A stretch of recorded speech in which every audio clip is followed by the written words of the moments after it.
Outside of Boston's PBS station GBH, you see this sign. It reads local, trusted, defunded.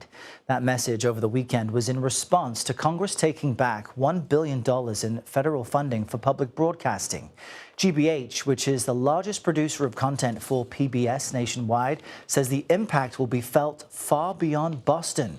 Joining us now is the president and CEO of GBH, Susan Goldberg. Susan, good morning and welcome. First, just explain to our viewers the immediate impact of this funding cut. What will be noticeable first?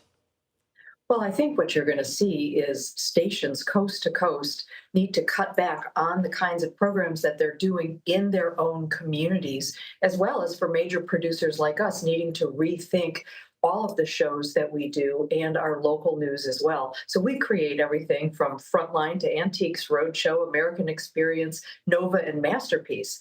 But we're going to have to rethink how we create that content, what platforms we create that content for, how much of that content we create.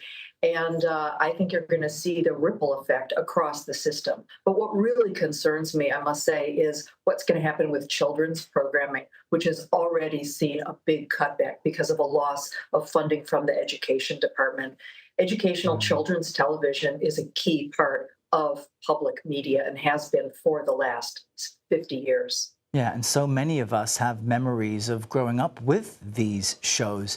What exactly does the federal funding component enable you to do? Because I think a lot of viewers don't realize that with public money, it allows you to avoid commercial sponsorships and commercial influence in what you create. Well, that's exactly right.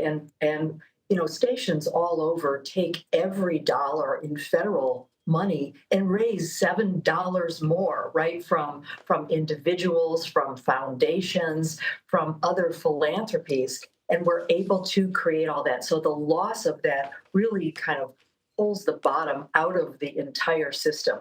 Now, I want to make clear, stations like GBH are going to survive. We will have to do some difficult things, but we absolutely are going to be going forward, and we are fighting for the journalism that we do. We're the most trusted local news provider in the Boston market, and I think people should know that PBS also, year after year, comes up on surveys as the most trusted provider of national news. So we're in it. We're in it for the long haul. We're gonna keep fighting, but I do think you're going to see changes across the country, particularly in rural areas. I mean, that is impressive considering the onslaught against national press in the past 5 years, that people do trust your network. What do you say to someone who doesn't think they've ever relied on public broadcasting about why they should care about what's happening and how this really impacts people's lives? Well, no matter where you lived and no matter your income, public media has reached 99% of the country for the last 60 years, and it has been essentially free, right? Every American, it costs $1.50 per American per year for this content.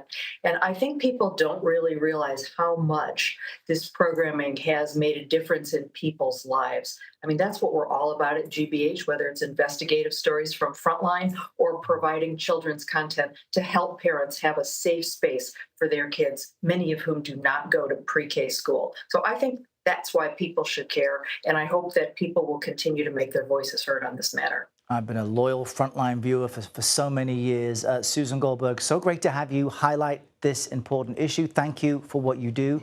We appreciate you joining us today. Thank you.